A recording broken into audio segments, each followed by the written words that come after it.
All right, welcome back to Waste Some Time with Jason Green. I am Jason Green, bringing you brand new interviews right here on YouTube. Make sure you subscribe. This is a big show for me today. Everybody who watches knows the Ramones was my biggest musical influence, and I was able to tell Johnny Ramone I bought a guitar because of him, as were probably a million other people. 8 people were able to call themselves Ramone. 8 people performed under that name. 4 of them have passed away. One was in the band for maybe 2 or 3 days. We're fortunate to have Richie Ramone here. His brand new album, Live to Tell, is available everywhere right now. We have links in the description. I am fortunate to have heard it, and I really like it. I wouldn't say that if I didn't think it. He also has a book called I Know Better Now. We'll talk about it a little bit. I'll tell you, I was fortunate to speak to all 8 of those Ramones at different times. One thing I would say they all have in common is none of them are exactly the most patient people to sit around and chat. So I don't want to waste any more time, even though that's the name of the show. And you know what? For right now, let's just hear Richie in the intro. Just wanna waste some time with you. Sometimes it seems too good to be true. Nobody out there can waste time without you. All right, and obviously I was fortunate to have Richie Ramone play drums on a song on my record. Okay, here he is, Richie Ramone. Hey, how's everybody? Richie, I'm glad you're here. I know that you spend time with the fans after every show. You are the first person off the stage to talk to whoever, not just some people who buy something, but anyone who wants to talk to you about your career and the Ramones.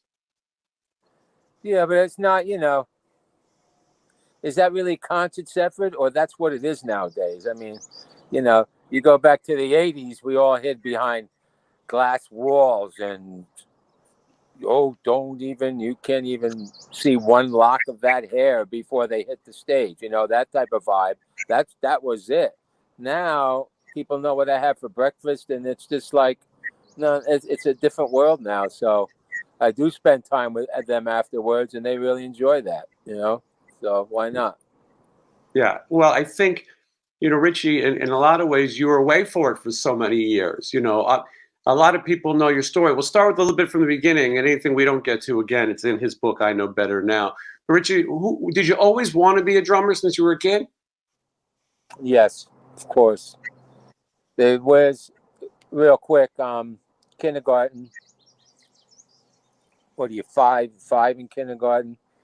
They had so. that dirty cardboard box in the corner of the room. This would be in probably 1960, 61. And recess, and everybody would go in, they grab an instrument, like plastic toy, trumpet, or something you blow in.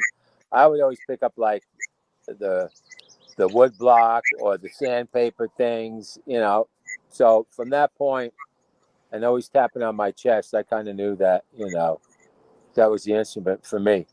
It's too bad. I wish it was the piano, because then I'd be able to play everything. Yeah, it's so it's interesting. You obviously how old were you when you got your first drum kit? Fourth grade. So what? 9 years old. Mm-hmm. Yeah, 9. Yeah. So you Yeah, I had a teacher. I had everything at 8, 9 years old. Because it was important. There were 5 siblings in the family, and my dad always wanted us to learn an instrument because it gave us a sense of responsibility and something else you had to do, practice, and a hobby type of thing. So my older brother Lenny took up saxophone. He stayed with it. He was a music major and still plays in bands. He plays everything from the didgeridoo to the fucking bagpipe bands, And I kept it. And my 3 sisters, they learned the flute or the piano, and they never stayed with it. So that's what it was. So yeah, I studied for a long time. Yeah, and you've grown up in New Jersey, right? Passaic, yeah, good old Passaic. Same city as the Passaic Pounder, that famous boxer. I don't know if you ever heard of Passaic Pounder. So that's a kind of a cool nickname. I wish I would have liked that one, but I can't use it, Yeah, but it definitely has a ring to it. Yeah. So you started playing in bands when you were pretty young, right? Yep. Very young, because I did everything too young, because I was living the life of a 5-year-old brother. That's a lot of time when you're like 8 and your brother's 13, or you're 9, your brother's 14, you know. He bought all the records, he bought all that stuff. You can imagine growing up and all this stuff from 65 on, you know, all the vinyl he bought, and he was into horns, so I grew up on a lot of stuff from Tower of Power to, oh, say hello to Sinatra. That's Frankie Sinatra, my rooster. And so I really grew up in a great time. That 60s into 70 movements with so many bands. There was something new every day at that time. You know, it was just incredible. But Yeah. So Yeah, a cool place to grow up. You're also just a few miles away from New York City. yeah. And you get to have lots of experiences, as you said, at a young age. In your book, you talk a lot about those, some good and some bad. Yeah, but that's everybody, right? I think so. I put all this. You read this. I don't know if you read the book, but Yep. there's a lot. You know, my mother had to read this. You know, so she got a handful, because I wasn't really. You know, if you're gonna do a book, you got to take your pants off. You got to walk naked and do your book. You don't skip around things that you don't want to talk about and shit like that. That's bullshit, you know. And what's good about this, Peter Aaron, who wrote with me, he came from that same sort of area, by the Hudson River. So he knew the stops. He knew about Passaic, the industrial town it was, and all the childhood stuff was so incredible in that book. It's basically a book about a kid growing up in suburbia who goes on to be a rock star. It's a very cool movie, you know. It's just it's fun, you know. Yeah, I So think so too. And it doesn't mean you have to be the biggest star in the world to write a book. You have to have a story, and you have that story, and many of them to share.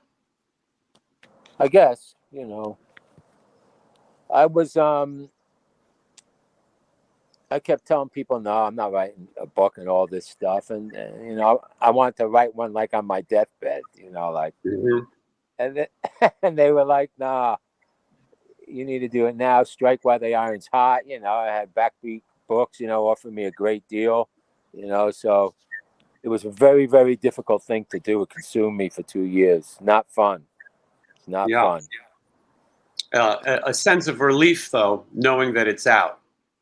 Yeah, a sense of relief for me, a sense of relief for the fans and the kids who really knew nothing much about the mystery Ramone, if you want to call me that. 4 years and 10 months. And once I left, they threw me to the curb like, piece of garbage type of thing. You know what I'm saying? Garbage. So, Almost try to erase your history in some ways. oh, yeah.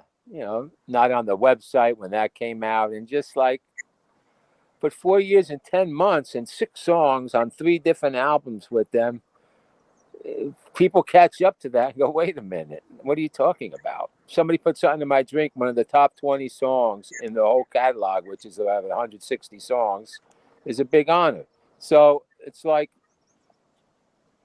they couldn't do it. And it had to come from the darkest depths for years of reading things and just being patient and letting my talent go for itself and start writing records. And now this is my 3rd record. It just came out Friday, and it's incredible to see the turnaround of life and the reaction of the people understand me, and this book really explains all about it. They all want to know, why'd you quit and all this. This book does a really cool thing of telling that story, and so anyway. Richie, I wanted to ask you a couple of questions that you've been asked a lot, but people watching want to hear. 1983, you joined the Ramones. They were looking for a drummer. People say that they were thinking about Clem Burke at that time as well. He would come in after you for a couple of shows as Elvis Ramone. But there was probably a lot of people who would like to have been in the Ramones. Were you a Ramones fan? Nah, I think did I have the first album? I don't even know. I went to see them. It was funny. I went a year out of high school and I was 18 in Dover, New Jersey. You know, I told that story with some kids from high school. And I found it fascinating. You know, I remember watching them vividly, you know, at 17 years old doing, you know, I Want to Be Your Boyfriend with Tommy there and everything. I saw that lineup that one time and started to, because we were going to clubs there and listening to that David Bowie, and that glam rock was really big in that time, you know, 73, 74, all that shit, you know. So that was it. I saw them there, but I didn't have posters of them on my wall or anything. How do you find out about the audition or being in the band? Through the drum roadie, Larry Tchaikovsky, you know, told him about me, and I was in a band playing, and I was playing in Velveteen at the time. Yep. Sal Mader, the bass player from Milk and Cookies, and Lisa Burns, singer, and I just got a blind audition, went there, you know, that type of thing. Marky Ramone never really knew them. No, huh? I was going to say, Marky Ramone talks about learning the drum style from Tommy. Obviously, Tommy played on the early records. Marky came in. He says that Tommy showed him the style. Did anyone have to show you the Ramone style?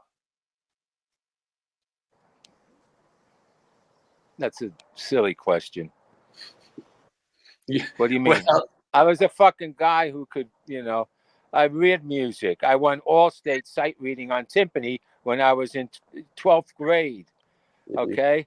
I know what fits the song and what needs to be done. You know, in the recording studio making that thing, I went to Tommy. I said, "Is this all right? Are we doing good?" He said, "Just keep doing what you're doing. You're doing great." What? You know, come on now. I played funk and fusion music before this. I was like beyond the level of 1, 2, 3, 4. But you know what? All that background and history and reading music and knowledge made me know how to play with a swing to it, not like a machine, you know? Just like I always said, Tommy, he was more like the Charlie Watts or the Stones, you know? He slid all around the place. My drumming was more of a machine. It became way harder, you know? It was just like put the drum machine on and let Richie go. Yeah, and, you definitely, you were definitely a different, you play the Ramone style, but you were definitely a different drummer. You're the first drummer who sings in the Ramones. You also write. Now Tommy did write, but they really believed in you, especially Joey. You know, Joey and I hit it off right away. You know, in 4 years and 10 months, we were probably apart 5 days. I mean, whether we were on tour or whether we were home, we always hung out together. Pretty crazy. But he pushed me to write and do more. That guy, man, is not like your average singer, you know, who's, you know, narcissism gets so crazy that it affects their thinking, you know. I mean, to be great, you got to have some of that in you, but you know how to use it wisely, you know. So he embraced me. He embraced this kid from New Jersey. He knew my talent. He'd call me like Phil Collins because I could write and sing and play the drums, you know, like, and he used it.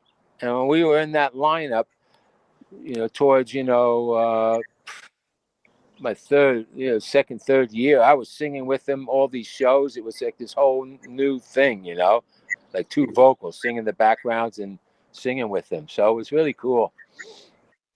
There's great videos. He's the one who pushed me. Joey really pushed me to.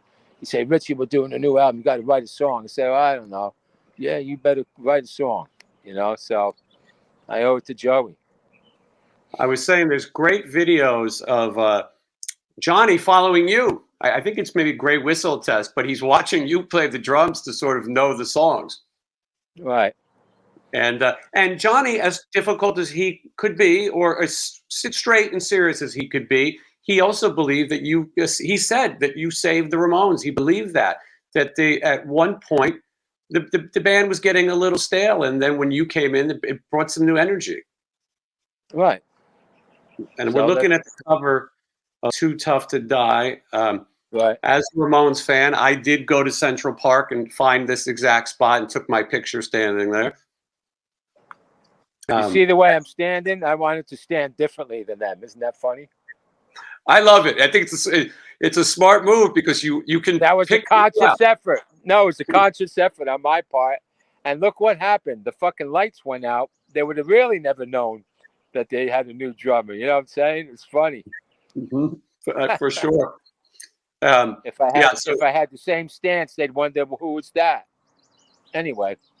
Yeah, you around this time, I got to ask you, Richie, there's a video from Germany, 1985. You guys are overseas. It's a really strange video because it's obviously lip syncing, and Johnny's playing like a Fender Strat, and I got to wonder, how did you guys get talked into that? I don't know. You know what I'm talking about, right? Yeah, I've seen the video. Yeah. I mean, you were there, obviously. I was doing a reel, shaking my head around, trying to, I think I had 2 rack times, too. I don't know. It was probably just something on tour, middle of the afternoon. They could probably make some money on it. And there I was. I didn't care about nothing then.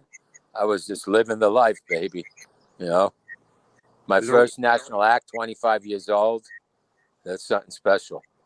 Yeah, and the Ramones always wanted to make it. The attitude that the next record will be the one. They believed. Unfortunately, the major success would come after the original lineup had passed. Now they're a household name, a household T-shirt.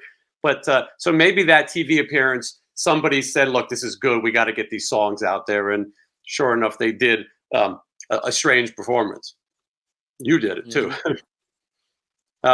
Let's look at Animal Boy, because this is your second record with them, and at this point, obviously you're becoming more comfortable, as you said, writing with the band, singing with the band. And of course, Somebody Put Something in My Drink comes on this album. We talked about how popular it is with Ramones fans, and these records were a little heavier for the fans who were looking for the heavy edge. A lot of Dee Dee songs too. These records deliver. It wasn't just on the album. It was the lead-off track. Somebody Put Something in My Drink. The lead-off fucking track. Okay? They didn't want you to write too many, though. I should say Johnny probably didn't want you to write too much. Well, no, at the time, because they all split their royalties up, and I would get 100% of my royalties. So the first 2 records, I was allowed to get 1 on, and the last record, I got 2 songs on. So whatever. But Baker's Banquet, our label in Europe, would put out the singles of You Can't Say Anything Nice and Smash You, because Martin at Baker's Banquet, he loved my stuff, so he'd always take the ones that they wouldn't put here and put them out there. So it's kind of odd.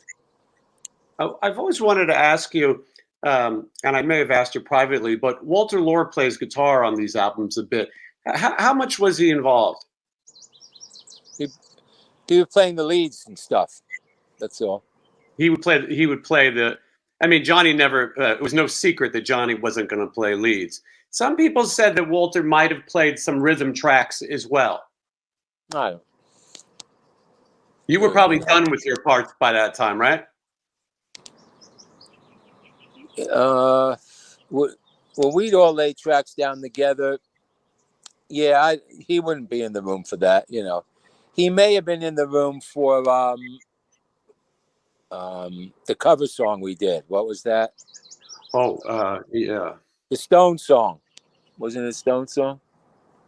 Stone song. I got to look at the track listing, but some people say, because I had a Jean Beauvoir on the show, and he thought that maybe he doubled some parts just to thicken it out, but that Johnny definitely played all his own stuff except for those leads. And we're looking at an outtake right now. First, we're looking at the cover. This is the record cover for Halfway to Sanity. I got an outtake that we'll look at as well. This is in Chinatown, right? Yes. New York City, obviously. One of the best Chinese restaurant ever. Not open anymore, is it? Yeah. Oh, it is. Yeah. This is an outtake. You and Johnny are in the middle. I think it's a great shot.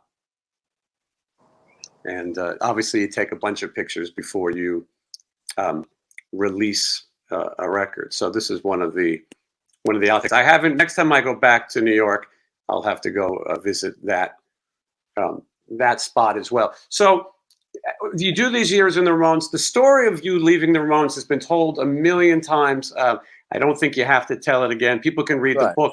Obviously, there was an issue. You felt like they had T-shirts with your name on it as well. Those guys are making a lot of money. You thought it'd be nice if maybe I could get a little something. They would get their envelopes. They would go shopping. They'd go put it in the bank. They'd go get cash. And you felt like after that many years of writing and contributing, that maybe they could give you a little something. You weren't asking for a lot. Exactly. Yeah. And so there you did. You said it. Yeah. And you heard a rumor that maybe they were thinking of replacing you, and you made the decision to leave, right? After in those 24 hours, yes. Because John was mad I quit. Right. So they never thought of replacing me ever until I left in the white limousine on Long Island. And then they came to my door the next day and offered me all kinds of stuff. But then some info came from somebody that Johnny said, he's so pissed, you can do the next 2 shows and then he's going to fire you. That's what I heard.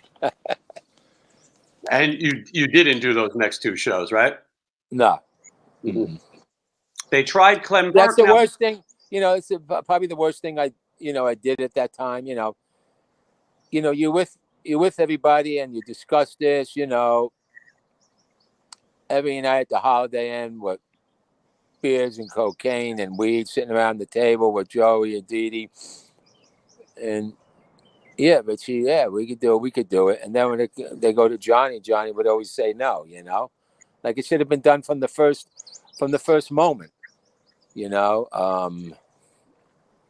I should have did it with my lawyer who got me a terrific 3-record deal, and that was stupid. So you think you can just talk amongst friends that you're friends and just, hey, come on, give me 10 cents on your dollar or whatever. You know what I'm saying?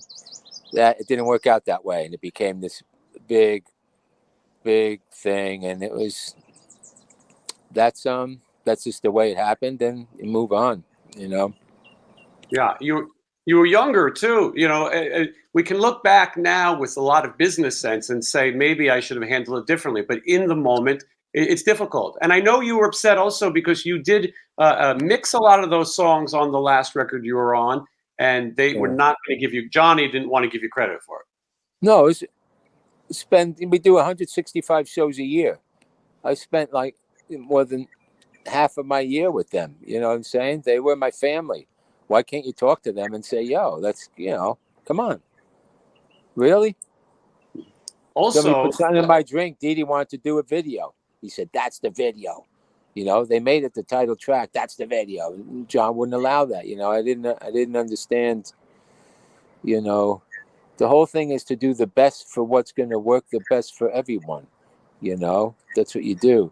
It's a hard thing to get by people sometime, but that's why I admire Joey, so much, because he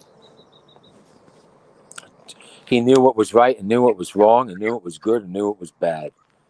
You were, we should mention you were making $375 a week. It wouldn't have hurt for them to give you a little T-shirt money.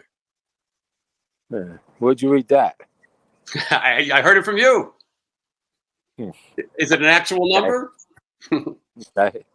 Yeah. So, but again, you're young and people get heated and you have other people in your ear and things are happening. And the Ramones, Johnny especially, aren't really looking to share. He wanted things his way. I will say that let's before we get to the later stuff, I want to mention that After that, you didn't want to be around New York City anymore. You didn't want to be the guy who was formerly in the Ramones. You wanted to get out. I knew at some point you were in Florida working a hotel, managing a hotel, Yeah. right? Yeah, I got out of everything in the big way. I came to LA first. Mhm. Thanksgiving Day, 1987. I arrived here. Actually rented an apartment, didn't like it. So I played in I was doing some metal stuff, in like the bedroom recordings I have of that stuff, of what's his name from Metal Church? Who's the singer? Ronnie something, right? Dave, no, it's Dave. That's probably the original one. Yeah. The second guy, he's dead. Dave, I don't know. Well, anyway, this guy came over to audition. It was Dave, fucking, I can't think of his last name. From Metal Church.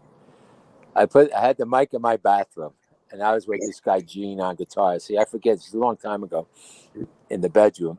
And he starts singing, like the fuck. It was incredible. He blew me away. He's dead now, but he went on to do some great things with that band. But, yeah. So you were. His name was David Wayne. Yeah, Dave Wayne, right. Yeah. And so you were doing different things. I don't think at this point you could have ever thought you would be Richie Ramone again. No, I did that for a while. I played another band called Mail Order Brides. And I remember the first show. I remember I couldn't even carry my snare drum across the street. It felt so weird after, I hate touching drums or setting them up anyway. I hate doing that. But I had to have people carry my shit across the street just to play. And then after a while, it was I was at such that level that I didn't care anymore. And I just stopped. The Ramones made a home video called Lifestyles of the Ramones. They included a very short piece with you, but it was the first time that anyone had seen you in quite some time. As a Ramones fan, I was excited. I wanted to know more about you and where you were. They didn't give that much information, but they did have a few quotes from you. At that point, you were in Florida. It wasn't until later that Joey's brother Mickey would invite you to one of the Joey Ramone birthday bashes. I was there, and I was very excited to see you because at that point, none of us thought we would see you back in New York City. Uh-huh. And that sort of began, I would say, the return of Richie Ramone. Fans were excited to see you. And Mickey has always been, he's always been on your side and in your corner. The Ramones are owned by Linda and Mickey. And when it comes to business decisions and things or accepting awards, Mickey has included you, which is a great thing because Joey was so fond of you. Right. Yeah. I mean, we hung out a lot together. It was Mickey, Joey, me. We'd all go out. After Joey passed, you did play on his solo record. That had to be difficult for you. Haunting. It's haunting because, the vocals were done, so you heard them in your headphones, and you played over the click track. It was kind of weird. When was the last time you got to see him? When I left that night. I didn't see anybody anymore except Dee Dee. Yeah. How incredible. The Ramones definitely had a strong history. I know that I was in Los Angeles talking to Johnny, and he told me that Joey was very sick. This is before you had websites and internet to look up these things. And he told me that Joey would probably pass away. And I said to him, well, are you going to go see him? I didn't know the history. I didn't know the stories. And Johnny told me that he didn't want to see me in life. Why would he want to see me in death? I think Johnny might have regretted that because he would be ill soon. He did run into Dee Dee in Hollywood, and he sort of mended their fences. But so you didn't see any of them other than Dee Dee? No, I heard it must have been a week before from someone that Joey was looking for me before he was going to die. It still saddens me now, that I didn't get to go see him, but he was looking for me. And, Dee Dee, when I was in Florida, I saw him a few times. I lived in LA. He'd come and sit by the pool with his bass playing away, and I'd get up at 7 a.m. and go to Hollywood with him to try to cop weed, like down there by, I forget where, but all crazy stuff that he was still doing. But then when I was in Miami, he said, Richie, I remember the end of the song called How Long We Got to Live. A couple years. He died 3 weeks later. So it was an odd phone call. Richie, it's interesting you say that. I was with him at his last show. It was here in Las Vegas, his last full show. And I sat and talked to him. And he kept telling me that he was tired. And he told me that having the young wife was difficult on him. And he wasn't interested in Ramon's business or doing anything. And when I got home, I told my ex at the time, I don't think that Dee Dee's going to be around much longer. In no way did I think he was using. But I thought that he was tired, in his own words, and didn't seem all that interested. And hearing your conversation, it sounds very similar. Right. Mm-hmm. I can't let it go. You talked about copping weed with Dee Dee. Dee Dee is the man who invented the bong that goes into the shower. Yeah, he never stopped, so the bowl sat outside the shower, hung off the shower curtain, and the tube went inside the shower. So he could take the light outside the tube and smoke when he was in the shower. It's my favorite thing. He liked to take multiple showers a day, maybe because he could smoke too. I don't know. I think maybe one of his OCD kind of things. But so you were back in the limelight of the Ramones. Now, as the original lineup starts to pass away, fans are clamoring for anything Ramones related. And I think people do their homework and they do listen to those records and they know that you're there. What I like, Richie, and I'll tell you, and this goes for the new record too, is you're not doing a Ramones tribute. While you do respect the songs and play the songs that people want to hear, you also do your own music and your own style. The new record, while there are obviously hints at Ramones and things that the fans would like, you also have your own sound. I really like your voice, and I like your voice on this record. And then the cover of Cry Little Sister, I think is great. There's a video for it on YouTube. You should check it out, everyone watching. I have the guy who wrote the song, G. Tom Mack, on the show before, but I really enjoy your version, and I think it fits your record and your voice. No, thank you. Yeah. This new record I've come into, my second record, Cellophane, you're understanding, because the very first record I did without touring, and I was trying to make this metal-y thing. It's not my favorite record. Cellophane came after I was touring. I was beginning to develop my sound, because this is a whole new artist, It's not the Ramones. And that, I love that record. And then this one came out, which is topping that, which you can really hear what I'm all about. These are extremely dark songs. Get into the lyrics, you may want to stab yourself at the end of the record. The only happy one is probably Who Stole My Wig. That's a funny song, but I have a feeling I know what it's about. No, it's not. It's not about anyone. It's about who stole my wig. But gotcha.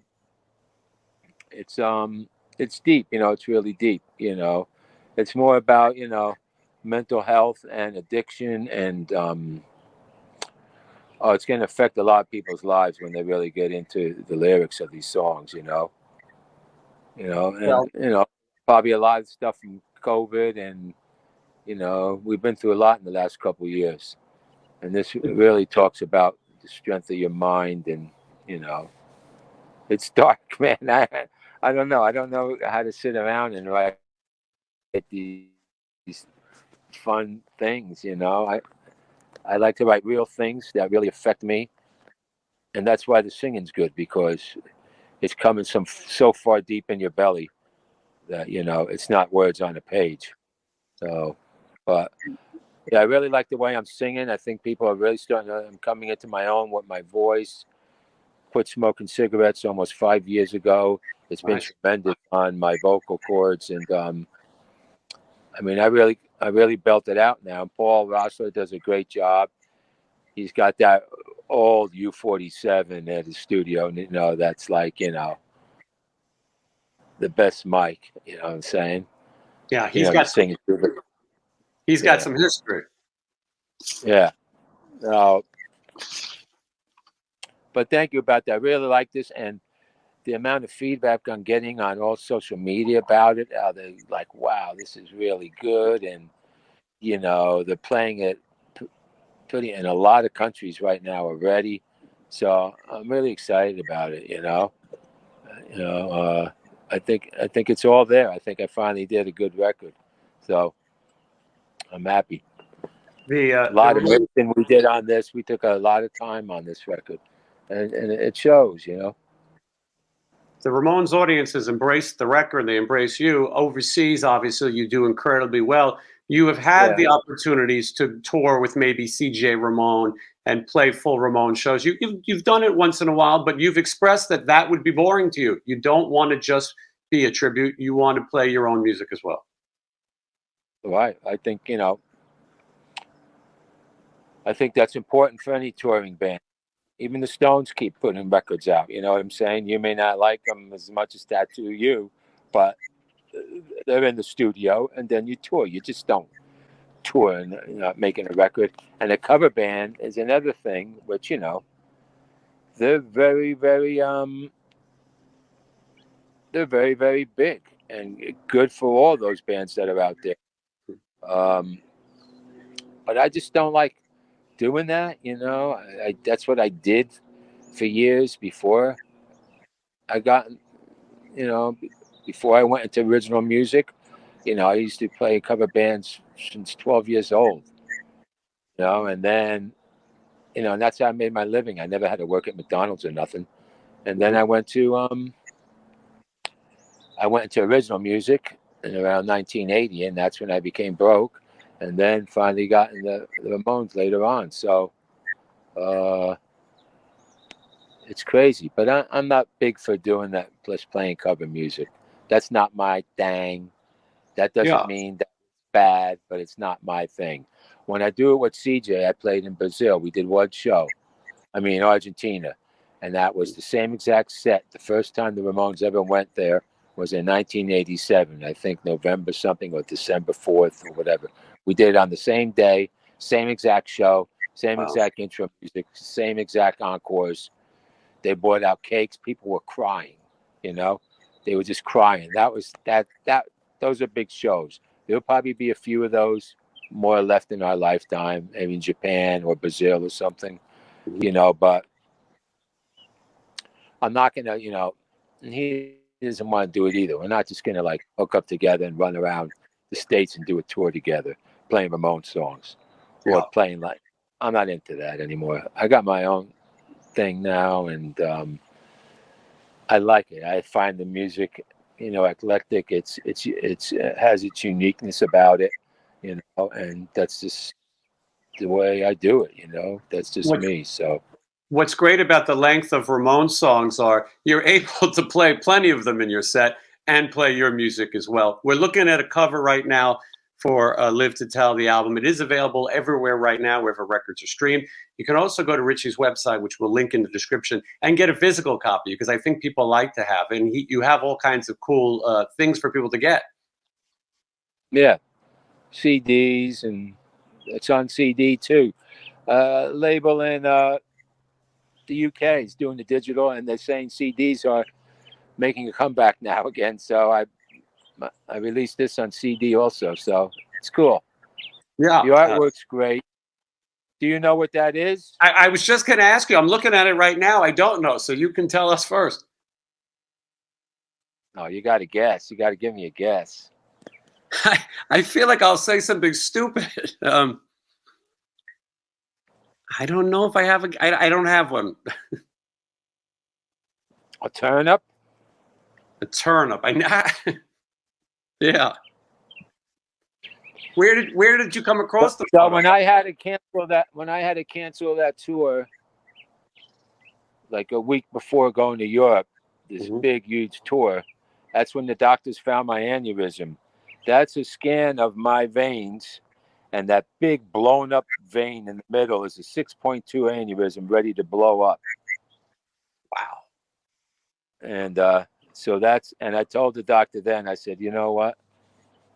That's going to be my album cover. And it was like years later, 4 years later, 5 years later, there it is. Isn't that cool?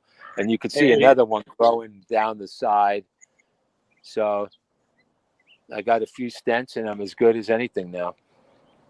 It's incredible. Richie, I was worried about you, as were many. You were quiet at the time about your condition, but it was, I think people knew that something was wrong. Right. How did they discover it, Richie? By accident. They were giving me, I forget what doctor, when you get my age, you have all kinds of doctors, you don't just have one. But anyway, they were doing that like when you have a baby, that ultra scan with the jelly going around. You know that machine? Ultrasound, yeah. Yeah. And they just happened to go look by my belly button for some reason. I don't know if they were looking for something else. And they saw this and told my doctor to call the other doctor and tell him he can't go anywhere. That thing's ready to blow up. So these aneurysms that go on your vein, you don't feel them. That thing's probably been growing in me for years and years, and the physical stress of the drumming is blowing this thing up. It's like a bicycle tire that when you used to get that bubble in it. That's what that is, And if that bursts, you're done. 2% chance of living. 2%, maybe. And if I was in Prague, probably zero. So, so I was really fortunate, there's no signs of it. Like there's no pain associated with it, Right. You're So a lot of people lucky. don't. Yeah. So yeah. So here I am now. I'm living to tell it. And it fits the title. Now we know it fits the cover. But also, you talk about the songs being dark. You definitely talk about death and the possibilities, and that life is short. It's definitely in the lyrics. Like suffocate. I need a straitjacket to force me into a hug. Just trying to find self-love.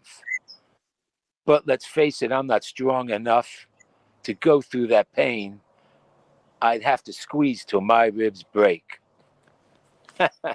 So, Yeah. I mean, that's about self-love and loving yourself, which lots of millions and millions of people don't love themselves enough.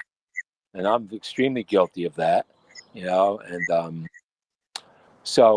and those lyrics were written by a friend of mine, Julia Fide,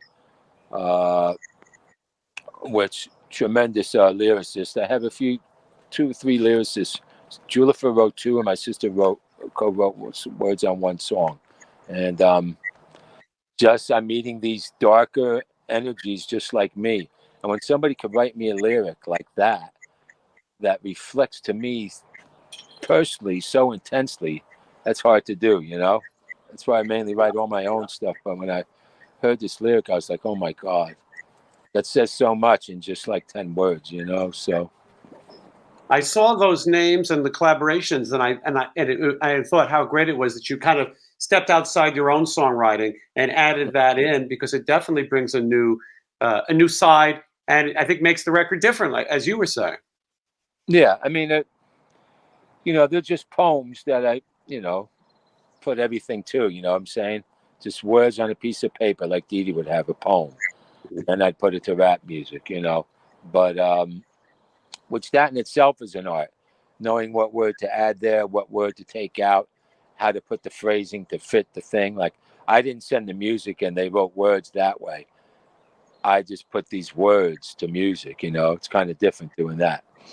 But what made this album, what I really like, is Mark Diamond from the Dwarves plays on this. And I wanted to, you double track these rhythm guitars, and you split them, and it's the same guy. I wanted Ronnie Simmons on one side, Mark on the other side, strumming the songs together. So you get that little bit of separation. So it's not the same guy playing on both sides. And it worked really well. It gives it this thicker, fuller richness on the guitars, you know, than just the same guy copying himself. Right, doubling, right. So I like the way that came out. Mark played some nice leads and Ronnie, and it worked out really well, you know. All those tracks were done in the studio, I don't know, 5 days, and then we went to mix. So People can go to RICHIERAMONE.com. There's going to be tour dates. Obviously, you're going to go overseas. You're going to play the States. You hit the road. You don't do it. You don't do it small. If you're going to go out, you're going to go and play as many shows as you can. You know, yeah. I couldn't help but think. I'm thinking about your aneurysm and the condition. The album "Too Tough to Die." That phrase comes to mind. You're the only person alive, you know, on that cover and from that era. Right. It has to feel strange to you at times to look at, you know, people line up to have you sign their records all the time, including myself, and to know that you are the only person around. Yeah. I don't, it's kind of interesting. I don't really think about it that way. I don't know. It's kind of an interesting way to think about it, but I'll never forget when I moved one year, I had that big poster, 4-foot poster of all four of us, and the glass cracked through three of them, and it didn't crack through me. And then they all started dropping. You know, there was a scary time. Everybody was falling down quickly. You know, it was just like crazy. So yeah, we're survivors. All of us out there, you know, now are survivors, and I'm having fun. You know, it's kind of weird that, you know, it took this long to have so many things and the movies coming out, like that Cry Little Sister you like, Protege Moi, where I play the vampire. It's finally finished. That's the soundtrack to that movie. So that should be out soon. You know, I'll let you know on my website, richieramone.com, about that stuff. But yeah, you know, things are good right now. And I'm taking some time off. I may not be back on the road till August in Scandinavia, and then South America in October, and Europe in November. But the States, I don't do many shows here because I just don't. Well, People the aren't Ramones into it. audience is so giant outside, and they have the money, you know, to put these shows on and do these things. It's not easy to travel, so it makes sense to do it there. But you do. There will be some shows here in the States. I recommend people see it. I've been fortunate to see it. I was fortunate that you were kind enough to come play my intro song. I just want to waste some time with you. My dream was to write something as a tribute to the Ramones. I can't say there's nothing more exciting for me than to count 1, 2, 3, 4, look behind me, and see you on the drums.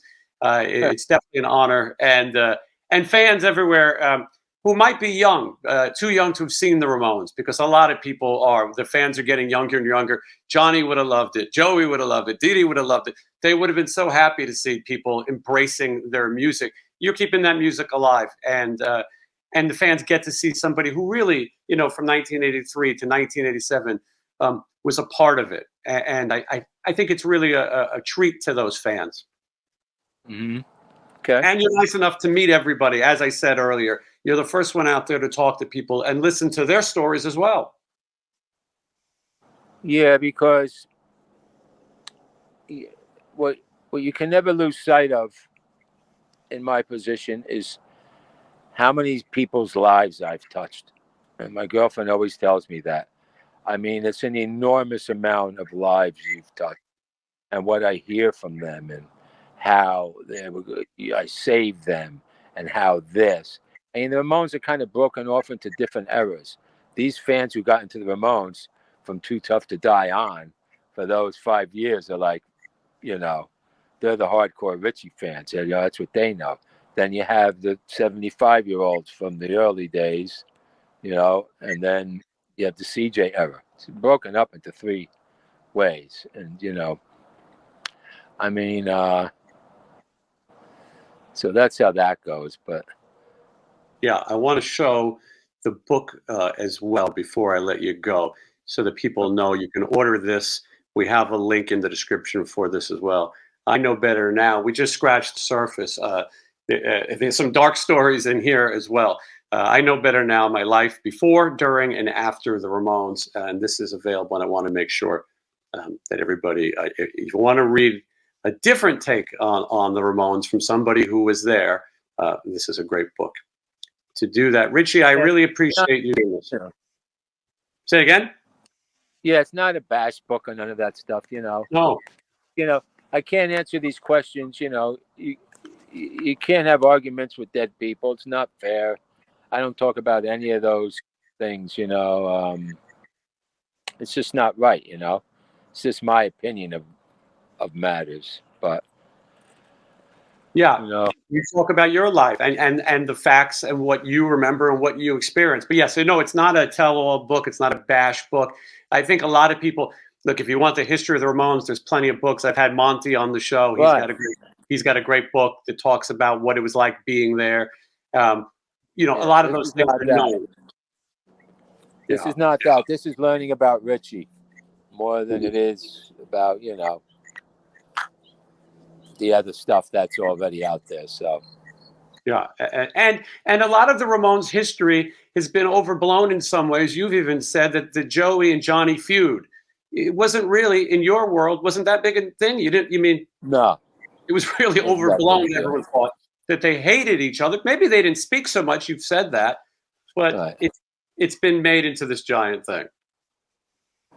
Yeah, I think, or it got worse after it may have gotten worse after I left or whatever. Right. That's the only thing I can think of. But the funny thing is, no matter what was going on, when that smoke hit the stage, man, for that 1 hour, we put everything behind, you know what I'm saying? And gave that audience the full zap, no matter what was going on behind the scenes with the band. They were incredible shows. And it's wonderful to play, night after night, sold out everywhere you go. They knew exactly what size room would fit what city to sell it out, Mm-hmm. I saw an interview where someone was asking you were at the premiere of the CBGB's movie, and they're asking you about playing CBGB's with the Ramones. By the time you were in the Ramones, CBGB's wasn't, it wasn't the venue you guys were playing. You were playing some bigger places and had a loyal audience. Right. It was a different time, and as I've said, many people felt you breathed some new life into the Ramones. I know Johnny really liked your songs. I've talked to him many times before his passing. He liked the harder songs. He put out an album with the harder songs. Right. It wasn't about the hardest songs or any of this. It was just business decision for him. At that point in his career, he didn't believe an album could do anything anymore. Joey was the one who would say, "Oh, this is going to be the one, Richie. This is going to be the one." But John didn't care. It was just maximizing the funds, and so I really don't. When I left, it didn't really matter. I don't think who he kid was playing drums, as long as they didn't want too much money or want this or that. You know what I'm saying? It didn't matter. It was about. I do have to say, Richie, before I let you go, we were talking earlier. I asked you the question about the Ramones drum style, and you sort of laughed. But Clem Burke was not able to play that Ramones drum style. He couldn't play it fast enough. Right. So pretty much he couldn't play it fast enough. There is a style to it. There is, there's no backbeat to that drum beat. That 2 and 4 on the snare controls the hi-hats just going. But even in my music, when you hear that 2 and 4, it's on top or just almost anticipated. It never comes off clicks, but it's there. You can't be a hair behind, and that's what drives. And a lot of drummers can't do that. A lot of drummers can't play that right hand, which is a pain in the neck. But if they practice it, they could. But there's still there's still a swing to it. You know what I'm saying? But the left-hand snare pushes. That doesn't mean you're running away with the song. It's just there. It's just there. It's just what 2, bow, 2, 4, 2, 4. You know, and if that falls off behind, it's no good. It's I've played Ramones songs with plenty of famous heavy metal drummers. They're not accustomed to that. You know, they're used to playing open, and they're exhausted by the end of a couple songs. You know, I've always wanted to ask you. A lot of people also, when you play Ramones songs and you do the count, the 1, 2, 3, 4, that doesn't necessarily mean the tempo. A lot of people say, a lot of people said that Johnny and Dee Dee would play. They would set the tempo, and in some cases, the drums followed the tempo they set. What do you think of all that? That's not it. When I was in the band, I drove the band. The drummer is the conductor of the group. It doesn't work any other way. Okay. That's why your greatest bands in history have great drummers. Forget about it. You know, I'm not going to get into anything here, but I get it. You know, I set, it could be 1, 2, 3, 4. Boom, down, down, down. There's always that breath. 1, 2, 3, 4. Boom. 1, 2, 3, 4. Boom. That's how we started. Even in my band, you'll see that. And if you're not used to that, you're always anticipating that downbeat. But I set the tempo of the songs, and that was it. And they would, and I was really fucking fast at that time. But it wasn't sloppy. It was, if you listen to the Melkweg tape in Holland, it's just incredibly has feeling. I don't care how fast you're playing, you should still have feeling. You shouldn't sound like a runaway train kind of drummer. You know what I'm saying? Where it never really locks in anywhere. It just keeps moving off. I hate that kind of drumming. This just is fucking. It just locked in, and they were right there. That's why that sound was so cool. Because John would maybe be lagging behind me, or Dee Dee would be ahead. But as long as those drums stayed centered, locked in like a train going down the track, they could move all around that drum beat. You understand? And give it more fullness and more fullness. Sometimes Dee Dee would just go boom, boom, boom, boom. He wasn't playing. He didn't have the bass up by his neck playing like that. No, he was just fucking hammering out low end. You know what I'm saying? And then John would catch in there and wouldn't be exact, but that non-exactness is perfect. People don't, they try to cover Ramones songs. They can't play like that. They just can't do it. They don't understand. They play it too. They don't understand the breath. That John's not going. He's not playing 8 notes all the way. There's that breath, like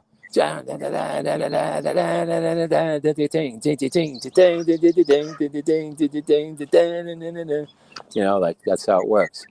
Yeah, no, absolutely. And I'm glad to hear you explain it to people watching who might not know. I think sometimes people think, oh, you just play 3 chords, you play fast. There's a lot more to it than that. And also most musicians to have your wrist moving the whole time, not your entire arm. A lot of people couldn't do it for a whole show. No. His fingertips, I never remember, were pancakes, all of them. Flat as anything from bar chords all those years. Flat as a table. Like little suction cups on his left hand. But no, if you don't understand that, that's another thing. Forget about the drums. The guitarist doesn't know how to, copy that thing, and that's got a whole thing to it too. So, these simplistic bands aren't that simplistic, just like AC/DC. You see guys trying to cover them. That shit's hard to do too, I mean, it's not what you think it is. No, absolutely not. Yeah, there's definitely a rhythm and a pacing and a way to do it. Yeah. Richie, thank you so much. I really appreciate it. It's always an honor to talk to you, and for my audience to get to hear from you. It definitely means a lot. And I don't get nervous before these interviews. I talk to people every day, but to have you on here, it was definitely a thrill for me. So I thank you again. We finally did it. Yeah, and we had some technical problems. We got it, Richie. Yeah, we got it. Live to Tell, available everywhere now. His book, I Know Better Now, as well. You can, they're all in the description. Go to RICHIERAMONE.com. Richie, I look forward to seeing you again soon. Okay. Thank you Thanks, so man. much. Thanks, everybody.